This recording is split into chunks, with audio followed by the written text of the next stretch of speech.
So this is most of what I read in January and the first 3 quarters of February, with the exception of nonfiction and anything that was too boring to talk about because, I don't know, there were a few books that I read or tried to read that were just too boring to talk about. So here we are, part 1 of 2. Juniper and Thorn, I'm pretty sure is the first one I read this year. I don't really remember. Um, and I picked it maybe just because of the cover. The one I read had a different cover than this. I can't find that cover at the moment. But that was when I was reading all of these dark fairy tale retellings. Well, not retellings, it's completely different. I don't know. I felt like I should have liked this one a lot more than I did because it kind of has, a lot of the elements that I'm interested in. Um, but I don't know. It just fell a little flat for me. Although I did like it. Like the twist. We had like some good dark elements, but also I felt like it wasn't really fully explored or explained some of the things that happened. It was just like, oh well, yeah, here's the twist, and then these people die, and then they live happily ever after the end, and I was kind of like, well, wait, what? Violet Made of Thorns, I think I picked it up in the sci-fi bookstore and was like, that's weird. I haven't heard anything about this one, and it seems to be, what the internet is really into right now. I don't know if it's a bit older or a bit newer or too much of a knockoff or what. That can't be it. That can't be it. I mean, I've read a lot of YA, and this was fine, perfectly passable. Um, I did actually read the whole thing, and I wasn't, totally bored, which is definitely saying something because there have been some YA recent releases that were just totally boring. The thing is that it feels like there's maybe too many different elements that are mashed in together. Like, oh, she's a seer, and there's also these weird beasts, and there's also a romance, and it's like there's too many elements that they try to mash together into one book, and it just doesn't really work. So there are more in this series, but yeah, I don't think I'm going to bother with them.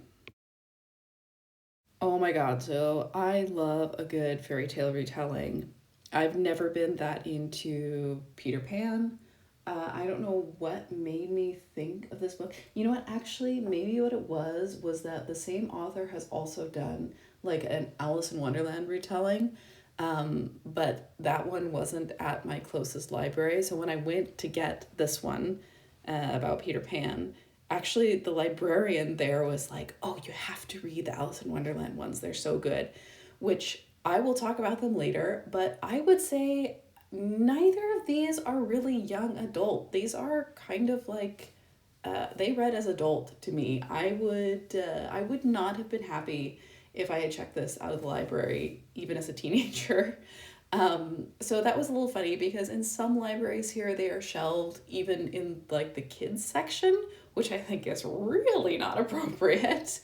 Um, in this library, it was young adult slash adult, which okay, like okay, fine.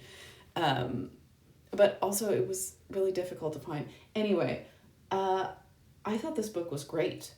It was super intense the entire time. The main character, dealing with having to take care of all these other people, and it just felt so real and stressful. I recommend if you want like a more humanized, intense retelling of Lord of the Flies or a Peter Pan retelling where Peter is super, super evil.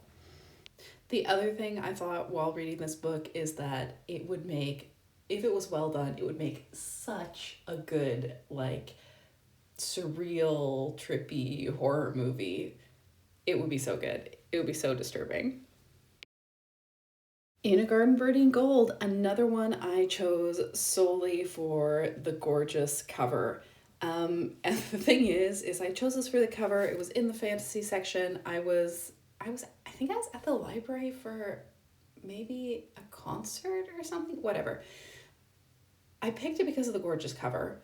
And then I saw that it was by Rory Power, and I'm sorry, but I did not like The Wilder Girls. I just couldn't get into it. It had been on my to read list forever and ever. And I finally tried to read it, and I think I got maybe like 70 pages in, and I was just like, I'm not getting anything out of this. I don't know. I just didn't like it. It's so rare that I just can't get a book like that. And then, so I had no expectations going into this one. I loved it. Oh my God. Like, the world building was so interesting and different. And I don't know, maybe it's just because I had such low expectations going in. I really enjoyed this one. And, ancient Greece is not even really a historical setting that I'm particularly interested in, but I was really into like the magical politics and everything. So this one I recommend. I'm waiting for the second one, super excited. Not even going to try reading Wilder Girls again because I just couldn't do it. Now, this one, I think I picked these up because I had read Hook, the story of Hook, and then I was like, you know what? That was super creepy and good. I want to read another Peter Pan retelling where Peter is evil and it's like, creepy and kind of has some horror elements to it, right? Or just, any Peter Pan retelling. So I picked these ones up, and you know what? The cover is extremely 2007. It's like 2007 YA. And I think that put me off for a long time because it just looked like, I don't know, something boring. Um, I read these, all three of them, back to back, super fast, and it has been so long since I have found a book series that I just could not put down. I was so into these. Like, the world was so well developed, Neverland and everything that exists there. It was interesting. It's been so long since I've just thinking like, what is going to happen next? Where there's a real cliffhanger where I really want to know what happens next. The other thing I thought was, I think I tried to read these as maybe when I was like 14 or something, because I have a very faint memory of maybe reading the first part of the first book, because in the first couple chapters she's in the real world, Victorian England. Her little brothers are super annoying.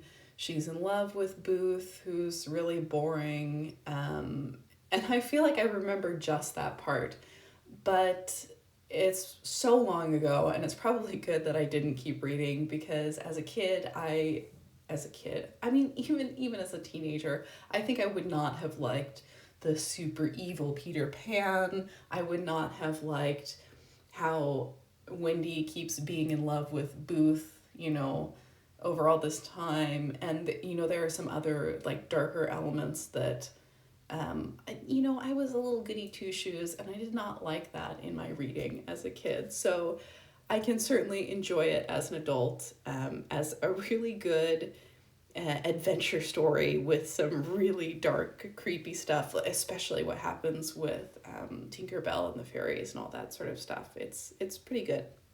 Horror elements. This is the term I've been looking for. I really enjoy fairy tales mixed with some horror elements, or, adventures with a tinge of horror. That's what I mean by darker for the most part.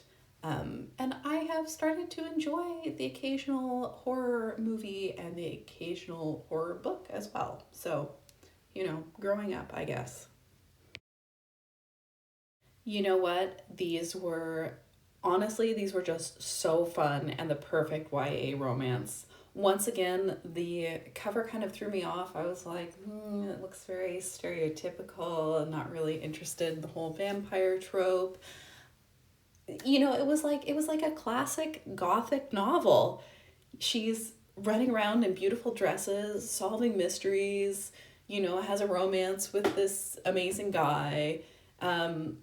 The second book was definitely the highlight because I read all four. I read them kind of out of order, though. I think I read 2, 3, 4, and then 1. The second book was absolutely the best one. But you know what? I like the third one as well. I thought that was really fun. You know, they're all on a steamship together. And of course, people start getting murdered. It was just like, you know, when people talk about cozy murder mysteries, that was this. It was like cozy murder mystery, gothic novel with a teenage heroine who was, you know, non-annoying. So maybe a little bit stereotypical, but I thought these were super fun, and could totally be recommended to a lot of readers. Oh boy. So, Austen novels. I've been going through and reading. Now I've read all of them. I started last year. I really like that I can, you know, because they're classics, I can read them, you know, for free on my phone. Um, Northanger Abbey, I was really excited for Northanger Abbey, and it did not live up to my expectations at all. Everybody's always telling me, you know what, maybe I should make a separate video about this because I'm like, I just don't get it. Everybody's always telling me, oh, you know, it's my favorite one. Oh, I really love it because, you know, it's like her satire of a gothic novel, blah, blah, blah. And I'm like, okay, yeah, great. The thing is that with gothic novels or gothic literature, part of the thing is the location, and we didn't get to the gothic location until like halfway through the novel. And the thing that I love about Jane Austen is all of the characters around the main characters, because there are so many other like fascinating people in her books. With Northanger Abbey, I did not care about any of the side characters like at all.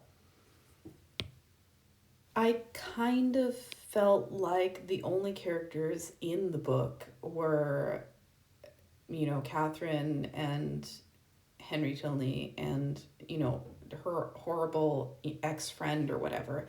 Like, we didn't get to hear anything about Henry Tilney's sister, even though she is Catherine's friend. Henry, I feel like he's, you know, kind of interesting, but he's really not there that much. We don't really get to know that much about him. And then, you know, the general, he's awful, and it just none of it lived up to my expectations. And I guess maybe my expectations were too high. But this is really my least favorite because there's just like nobody in it. There's nobody in it. There's no real interesting stuff happening. I don't have any dislike for Catherine. I certainly don't hate her, and I don't think she's like stupid or whatever. You know, I get that's the point, but it's like she's a teenage girl and she's a little silly about what she's into, and that's fair enough. Like, that's relatable even.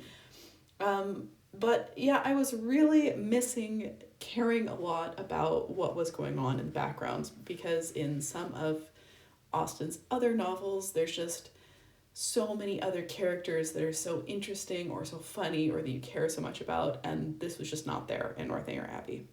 So for some reason, I used to love that super 90s version of Sense and Sensibility, you know, where Snape is Colonel Brandon, and Emma Thompson is in it and everything.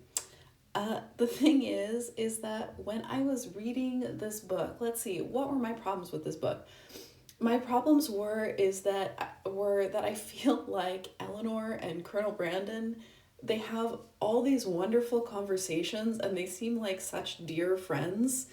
And you're like, I really like him, Eleanor. Why don't you marry him? And then it's like, oh, right, because he's really into your 16-year-old sister.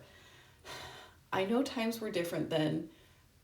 Like, I can get over most things, but that is still like a little bit especially because he gets along so well with Eleanor, who's presumably an adult. And I just felt like there was more chemistry and interest between those two characters than there was between Eleanor and Edward.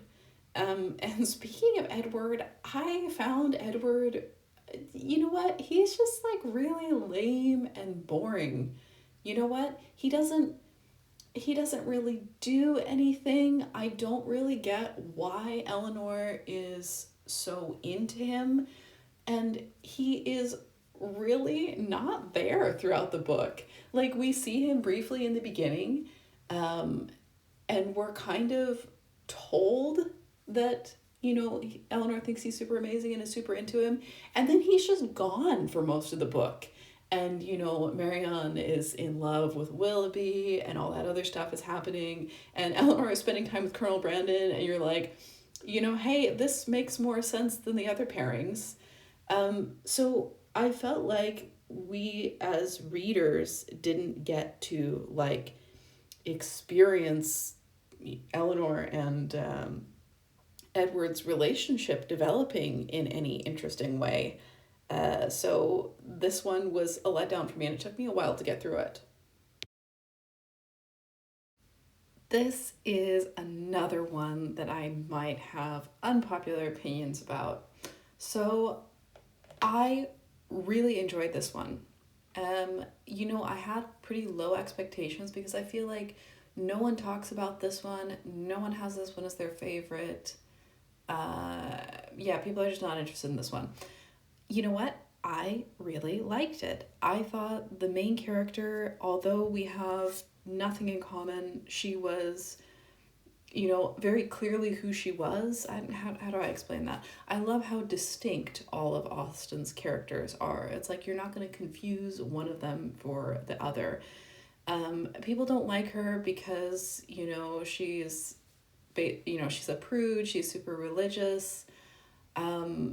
And they think it's boring that she's such a goody two shoes and gets rewarded in the end. But you know what? I think she really has a real conflict that everyone in her life, including like her father figure, want her to marry Harry, was it, or Henry? Oh my god, it's been too long, I can't remember. But the bad guy or whatever. And even though she herself is interested in him and seeing that, he's shown signs that he could be a good guy, and he's shown signs that he does genuinely like her, and still she still says no, even though it makes everybody think poorly of her, and, giving in would be so much easier, and it's not like she has that many choices. But I appreciate a heroine who, sticks to her values, even if they are not values I share. And, speaking of things that were different in the past, I know Edmund is her first cousin, but I feel like they actually really suit each other. And I've read some reviews where they're like, oh, Edmund only goes with her as a last resort. And I don't think that's true at all. I think throughout the book, they're friends, and he is genuinely kind to her and interested in her as a person. And I think she even says in the book that he finally does realize that, he sees her as more than just his friend. But I guess that's not the part that I'm interested in. The part that I'm interested in is, like I said, how much backbone she actually has for sticking to her guns and doing what she wants to do and doing what she thinks is right, even though everyone is against her at one point. And that's not wilting flower prude behavior at all, I feel like. The other complaints that I've seen are that, Mary is a way more interesting character. And, it's so unfair and blah, blah, blah. And I'm like, yeah, you know what? Fair enough. But that's part of why I like Austen, is that even the villains are interesting, and, we might even be kind of rooting for them and that sort of thing. But I will say this. Don't you think that Mary would have been absolutely miserable if she was married to Edmund? Because you know what? Edmund is kind of a stick in the mud prude, just like Fanny. And so obviously they would get along really well, as they have shared values and shared interests, and they like to live their lives in the exact same way. And then here you have Mary, who is not interested in all of this countryside being a clergyman stuff. So I think it's a perfectly reasonable headcanon, and nothing in the story precludes this from happening, that Mary went off to the city and married a rich city guy and had a great time, basically. The other thing is people are like, oh, Mary's a way more interesting character, and Fanny doesn't even give her the time of day. And it's like, Fanny totally gives her the time of day. She really genuinely tries to kind of be friends with this person. Haven't you ever tried to be friends with somebody that you don't really like? You know, like, you can't get along with everybody. So, whereas I would probably not really be friends with either of them, to be honest. And I agree. Mary is more interesting to our modern sensibilities. But like I said, I appreciate that Fanny is who she is and doesn't like give in to the influences of other people. Um, and you know, what else was I thinking? I think, you know, there are some quite romantic moments, like when she has the cross from her brother and Edmund gives her the chain for it and this sort of thing. Um, Once again, what I really appreciated here was there's all this other stuff going on in the background. Like, I'm interested in Fanny's aunt and uncle and her cousins and their relationships to each other and the other people that come in the picture, blah, blah, blah. There's all that stuff going on, and that's all really interesting, and I felt like that was missing from Northanger Abbey, absolutely. And it was a little bit missing from Sense and Sensibility as well. It maybe helps that, like when I'm reading Emma or Pride and Prejudice, I've seen so many movie adaptations, read so many retellings that it's not, those were still extremely enjoyable, don't get me wrong, but I found this even more fun as it was so good and it was not a story that I was super familiar with.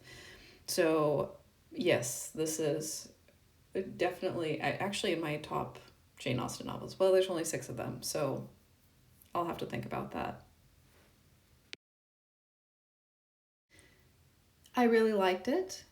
I didn't love it, but I really liked it. It was fun to read, like an adult fantasy novel with some new and interesting world building things. I don't have that much else to say about this. I wasn't a huge fan of Holly Black, um, you know, back in the day, so I don't have that nostalgia for all the other books she's written. But this made me think, maybe I should go and check out some of her other books. But it wasn't like amazing. That's all I have to say. Ooh, this one. Okay. Not really retelling, more of a story somewhat inspired by elements from Alice in Wonderland. I understand why some people wouldn't like that. Um, it was really brutal and really dark, and I absolutely would have loathed it as a teenager or, you know, in that young adult age range. I'm not really sure that it's supposed to be shelved that way. Um, you know what? Like, I was interested in what's going to happen next. There was, you know, that kind of adventure element to it. Uh, the second one really just sort of went off the rails. So the second one, it was like, there's nothing happening. Like, what? Why is this book? There's nothing happening here. And I'm gonna give some spoilers now, so you can skip ahead if you would like. I can put in the description, whatever. Um, the first book, I wanted more explanation of what is the deal with the new city and the old city and why magicians have kind of died out but not really. You know, what is magic in this world? How does it work? Why did this happen to Alice? Why did her friend like betray her or whatever? Because her friend just randomly dies in the end. Like, what happened with that? What is the connection between, you know, the events prior to the story and what's happening in the story, because those didn't seem connected at all. Yeah, and we don't get any explanation for any of that in the second book. It's like the second book is completely disconnected from the first book. It has the same characters, but one of the same characters is basically not even in it. The same characters, okay, it has the same two main characters, and then all of the other characters who we've gotten to know are just not there. Yeah, so I didn't like the second one at all, because it was not set in the same world. It was not interesting or intense in the same way, and I felt like there were a lot of world building elements that I was interested in the setting of the first book, and then in the second book we're not there, and we never go back, and we never find out anything more about like Alice's family and all of that, because maybe her mom was a magician but she suppressed it and blah blah blah, and there's like all this interesting stuff to explore, and we're just like, no, we're just running around in the woods and nothing really happens for an entire book, and now it's over, the end. And I was like, what? Oh, and on a side note, absolutely the best bit in the whole book, I think, the first one anyway, was when Alice has to like rescue Hatcher from Cheshire's garden, and she has to swim across the lake and go to the creepy little candy house and everything. That was so good. And that is the kind of horror that I want to read about. Can anybody recommend me a horror retelling of Alice in Wonderland, or whatever, where they're in a beautiful little candy land and there's a dark and very creepy underside and things want to eat you?